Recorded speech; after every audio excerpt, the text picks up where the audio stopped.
साचे दरबार की जय। देखो बहनों, एक आदमी ये सोच रहा, मैं सोचती हूँ कि मेरा घर इतना बड़ा हो जैसे कि हेलीकॉप्टर और सारी गाड़ियां बढ़िया सब ऊपर उतर जाएं, और जागो की इच्छा हो कि ऐसा घर हो तो गाने सुने और लाइक करें और वायरल करें। ठीक है सभी बहनें जो है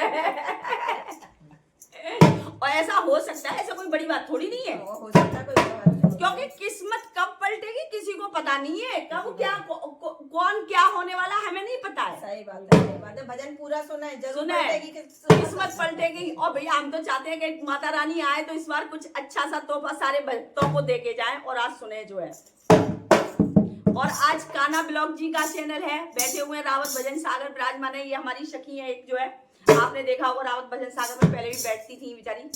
तो और अब सुने एक भजन जो है, और प्लीज चैनल को सब्सक्राइब करें और लाइक करें।